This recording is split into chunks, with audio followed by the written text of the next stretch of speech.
Hare Krishna. Welcome back to Video for the Day.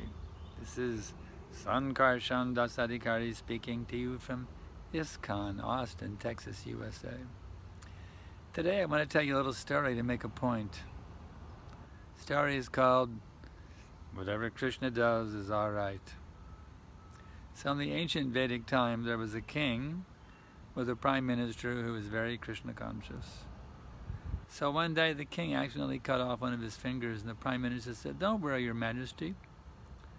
Whatever Krishna does is all right." So the king got really angry. "I cut off my finger, you're saying it's all right? In the dungeon with you, you rascal."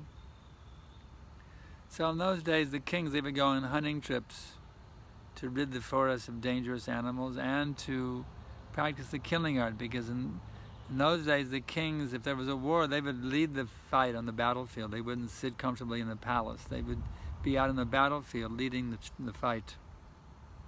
So they had to practice the killing art by going to the forest and killing the dangerous animals.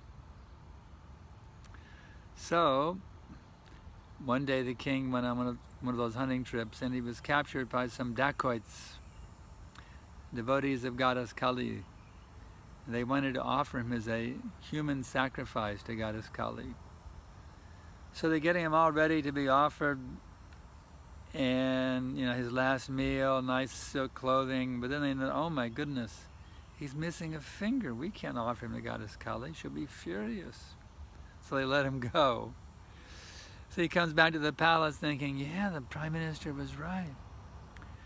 I lost my finger, but it saved my life. So he went to the dungeon to release the prime minister.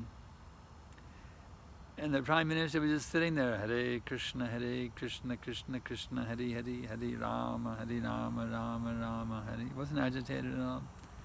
The king said, "Aren't you angry at me? I put you in the prison for nothing." He said, Your Majesty, when you go on those hunting trips, you take me with you, and I have all my fingers. Whatever Krishna does is all right. So if we remember this in our lives, never think there's any reverse situation. Actually, everything that happens is the mercy of Krishna. So take advantage of this process. Remember that whatever Krishna does is all right, and you'll always be happy. When you leave your body, you'll reappear in the spiritual world in your original transcendental form. Thanks so much for tuning in. Hare Krishna.